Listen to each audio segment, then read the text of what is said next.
I can't buy the air I breathe. I can't buy the trees. I can't buy the deepest seas. But it don't matter, 'cause they're there for free. Hello and welcome to Around the World in 88 Tales. I'm David Heathfield here at the Royal Albert Memorial Museum in Exeter in the southwest of England. I'm meeting storytellers from all over the world. It's wonderful. I've been meeting storytellers from every continent and learning stories in response to objects from the museum. And here are some of the storytellers. Look, some of the storytellers I'm meeting as part of the project. Isn't this fantastic? It's such a rich and diverse project. And today I am delighted to introduce to you a very good friend of mine from Spain, Belén Rodríguez. Hello, Belen. How are you? Hello, fine. Winter is coming here. Winter's coming here as well. So, Belen, please could you tell us a little bit about yourself and your interest in storytelling and your interest in this project? Yeah, I am a teacher, a Spanish teacher, and storyteller as well. And I am interested in museums. I am interested in stories and the connection between stories and museums for adults, for children, because behind every object there are thousands of stories. And this is the potential of every museum and of our creativity when we visit museums. No? Yeah. Fantastic. Wonderful. Well, if you're joining us on Facebook Live, please tell us who you are, where you're from, and you can tell us what you think about the stories as well. So I'm going to tell the first story and then Belen will respond. And today's artifact in this session is something incredibly special. Let me share with you now something from ancient Greece. It's a Corinthian helmet. In the Ram Museum we have one Corinthian helmet, and this is it. It's made of copper alloy and it dates from the 5th century BC, so it's about 2,500 years old, and it was found in Euripus. And it's possible that the hoplite, the foot soldier who wore this helmet, could have fought at the Great Battle of Marathon. It's possible. I mean, you can see there's a dent in the helmet, so maybe there was an injury there, and he wouldn't have given up his helmet lightly because he had to pay for his own helmet. And you can see it's beautifully made with beaten edges, and there's the wonderful eye shape and the nose guard. It's a classic image from the ancient world, from ancient Greece. And the story that I'm inspired to tell when I look at this, I thought of what could I tell? A story which has a helmet in it. And then it became one choice, the story of Perseus. So you might know this story already. I wonder if you've heard a version told as briefly as this. King Acrisius ruled over the island of Argos, and he didn't have a child. He wanted a son to rule after him, so he went to the oracle of Delphi. You will have no son. You will have a daughter. But your daughter will give birth to a son. And then Acrisius was happy. But your grandson will cause your own death. Oh, Acrisius returned to Argos. His grandson would kill him. This was foretold. Acrisius soon had a daughter, and her name was Danae. But when she was still just a child, he made a brass tower and locked his daughter inside. In this way she could never have a child. But Danae grew up into a beautiful young woman, and there was only one who could reach her there, and you know it was Zeus, the king of all gods. Zeus turned himself into a shower of raining gold, penetrated the brass tower, and 9 months later, she, Danae, gave birth to a beautiful baby boy. One day, King Acrisius walked past the tower and heard the child crying. The tower was opened, and there he found his daughter with a grandson, the one who will kill me. He could not kill his own grandson, no.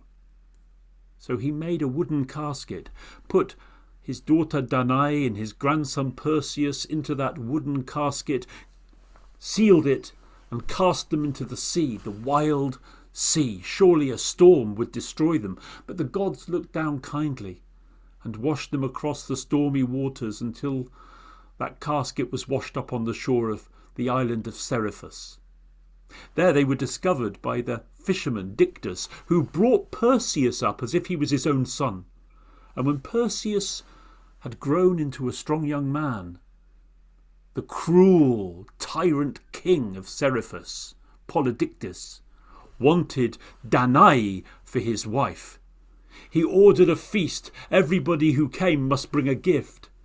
Perseus came to plead that his mother should not have to marry the cruel king. "What is your gift?" "I have nothing," said Perseus. "If you want what you ask for, you must bring me what I ask for. I ask for the head of the Gorgon Medusa." The room fell silent. Everybody knew the legend of the 3 sisters who had been turned into monstrous beings, the Gorgons. These 3 women had coiling, writhing snakes for hair, terrible eyes that if they looked at you, you would be turned to stone. They had claws for hands. But Perseus was not afraid. Perseus was brave and set off on the quest. Soon he was met by the messenger god Hermes. And Hermes said, "I will lend you my winged sandals so you may travel fast, and I bring this shining silver shield from Athena." Hermes flew with those winged sandals. He came to the island where the grey women lived, 3 ancient crones, so ancient that they only had 1 eye between them, and 1 tooth, with which they would eat any guest, any visitor. Perseus arrived, waited, hidden, until one of the sisters passed her eye to the next, and at that moment Perseus shot down, took the eye, took the single tooth, and the 3 old women with wrinkled skin cried out, "Oh, give our tooth and our eye back!" "I will," said Perseus, "if you would tell me where to find the island of the Gorgons, and also give me what I need in order to take the head from Medusa." The 3 women were so desperate, they gave to Perseus a sack in which to carry Medusa's head. They gave him a sickle sword so sharp it would cut through any substance, and they gave him a helmet. The helmet of Hades, the helmet of invisibility. Perseus flew on from the island, throwing the tooth and the eye back behind him. They could not catch him. He travelled to the ends of the world. He came to the island. He knew it was the right place. When he looked down, he saw the entrance to the cave, and outside the cave were stone figures of warriors with horrified expressions on their faces. They were turned to stone. They had tried to kill a Gorgon. but they had met the gaze of Medusa and had been petrified. But Perseus was careful. He put the helmet of invisibility on his head. He became shrouded in a cloud. He could not be seen. And there at the entrance to the cave, he took the round, shining silver shield and fixed it into the ground, so it acted as a mirror. He looked at his own reflection, then he looked at the reflection into the cave and called. And the Gorgons heard the voice of Perseus, and the 3 Gorgons, those monstrous women with claws, came towards the entrance to the cave. He could see in their reflection, he could see the writhing snakes, he could see Medusa coming closer. He did not look around. He knew he would be turned to stone. He waited and waited. Now she was close and searching, but she could not see him. He had the helmet of invisibility. He swept behind him, cut her head from her shoulders, seized it, put it in the sack. But the 3 sisters now were 2, and the other 2 reached with their claws and were about to catch Perseus. Perseus took off with the winged sandals and flew away. They could not reach him. He carried the head of Medusa. He carried her all the way back to Seriphus. Already the wedding feast was being arranged. Polydectes was about to marry Perseus's mother, Danae. All of his nobles were gathered around him. Danae was weeping in sorrow, but Perseus said, "Mother, do not fear. Wait outside." And he strode into the banqueting chamber. He stood before Polydectes. You cannot have brought what I asked for." But before he had finished speaking, Perseus had brought the head of Medusa from inside his bag and showed it to the king, and although Medusa was dead, her staring eyes turned Polydectes and all of his cruel followers to stone. Perseus had rescued his mother, but now went to Argos to find his grandfather to forgive him. But Acrisius, hearing that Perseus was coming, was so afraid that his grandson would kill him, he disappeared. He hid in disguise. Perseus was greeted warmly. There were games held, and he was to throw the discus. He threw the discus with such speed and height, it shot through the air.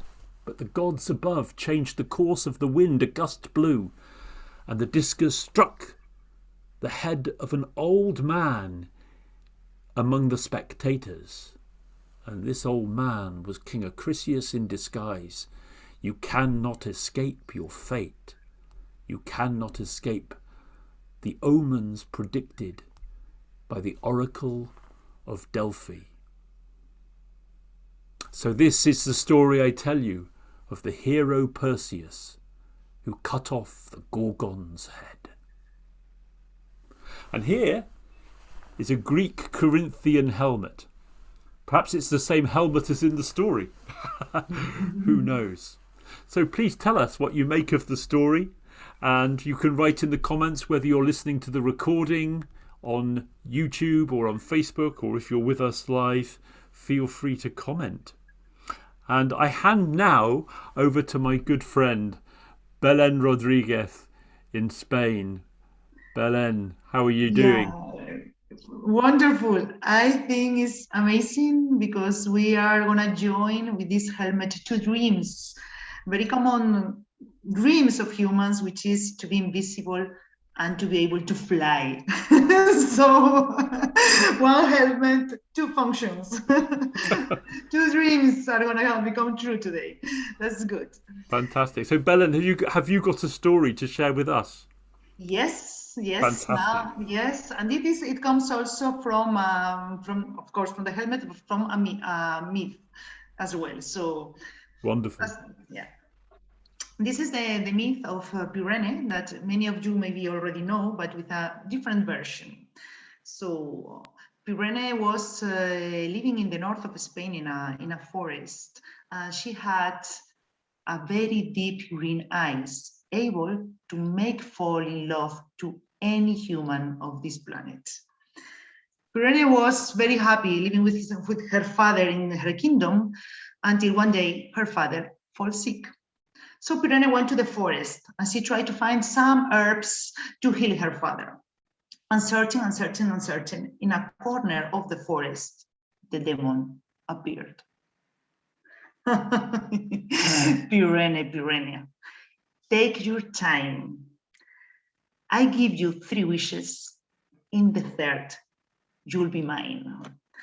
And Pyrene, who was completely desperate, asked, please, please, please, give me some herb, some medicine, some remedy to help my father, because I would like him to have many years still with me. And the demon, of course, gave what Pyrene asked. And the time was going, and Pyrene was again living happily in the forest on her kingdom with her father, until one day, the barbars, the tribes from the north of Europe, came crossing France and took the north of Spain. And Pyrene was caught, and she was put in a jail. And again, Pyrene was crying of desperation. Please, please, please, please. And remembering the demon, she asked, please, demon, come here and help me again. And the demon came again next to the jail. Oh, Pirene, Pirene, take your time. I give you 3 wishes. In the 3rd, you'll be mine. And Pirene, ask her wish, make me free, but not just like this. Send Hercules and ask him to make me free. Ask him to fight all these barbars. Ask him to give me back my kingdom and my father. The demon was not very happy because he knew Hercules was very strong and could even fight him. But he stand his word and he kept his promise and sent Hercules to save Pirene. When Hercules came, he fight and fight and fight and sent everyone away from Spain. They came back to France and there was again peace in the kingdom. And when Pirene saw Hercules, she asked him, please, Hercules, take off your helmet because I would like to see from near your eyes. But Hercules said, no. I really like you, but I can never take off my helmet. It's just impossible. It's a part of myself. And looking into her green deep eyes, he fall in love. Peace and happiness came again to the kingdom of Spain. And they were again walking through the spires of the forest of the north of Spain. Until one day, the demon said, one wish is pending. How should I get Pirene now that she is with Hercules? He started thinking and thinking and thinking. And he transformed and jumped into the forest, convert in a monster. He was jumping and jumping. And in that moment, Hercules was not around. And Pirene was very scared. Look at him and start running and running. And the demon started running and running as well. And in the speed, he just caught Pirene. And Pirene asked, what do you want? What do you want? And the demon transformed again, looked at her and said, Pirene, Pirene, if you want still to be alive, take your time. I give you 3 wishes. In the 3rd, you will be mine. And Pirene, very smart, looked at him with her green eyes and said, oh, okay, I ask my 3rd wish. Please give me such a few mountains to split Spain and France, to save my kingdom from any other tribe, and to make me free, because anytime someone as you wants to take me, I could hide inside. The demon was so furious with such an answer that he just started to throw stones, making a huge mountain. But when Pirene wanted to hide inside, he put on fire the full forest, and Pirene could never reach the mountains. Hercules, Hercules, oh, please come. And Hercules heard her voice and started running. But when he came, it was just too late. Pirene was lying on the floor, dead. And Hercules looked at her, put his knees on the floor, and started crying. In his cry, tears was coming through the helmet. and crying through the helmet, and crying and crying and crying and crying. And his tears were so much, and suddenly, in these two holes that you see in this helmet, appeared a huge bird. And the helmet became a bird flying and flying. And this bird is called, in Spanish, quebrantahuesos. I guess in English, vulture. Isn't it? Vulture. And once you come to Spain, to the north of Spain, and you walk in the mountains, in the Pyrenees, and you see this bird, you should know that he's searching for demons because he eat the rest of the demons and any viscera he can find. Demons beware. Fantastic. Wow, this is very, very creative myth telling. It's beautiful. It's beautiful. And I love the connection with the Pyrenees as well, because you live quite near the Pyrenees, don't you? Yeah. Yes, it's just 2 hours away. Yeah. Wow. And also you were just so inspired by the helmet and the shape of the helmet as well. It's an amazing artifact. Yeah. But I see 2 birds. You don't? I can see too it. beautiful. Yes, the two birds, absolutely. Yeah. And I can just tell you that there's people commenting in the chat. For example, Glenda Gallardo in Lima in Peru says, "Wow." Wow. Yeah, it's amazing storytelling. Fantastic. And I'm just going to show everybody where you are, because I didn't do that earlier, and I think it would be really good to. Right now I am here. Right now I am in Zaragoza, which is not far. So here we are. There's Spain, and there between Spain and France we have the Pyrenees mountains. So this is the setting for part of your story. Wow, what was that? Fantastic. Belen, I want to say thank you so much for being part of the project. Glenda's saying it was unexpected. Tammy saying it was amazing. Thank you. Wonderful. I'm so pleased you could be part of this. And Belen, I wish you all things good. It's my pleasure to be part of this project, and it's a huge learning as teller, but also as listener. It's just a wonderful project. Thank you very much for all your efforts. Thank you for such a brilliant contribution. Thank you, Belén Rodríguez in Spain. Goodbye. Bye-bye. The trees I can't buy the deepest seas, but it don't matter, 'cause they're there for free.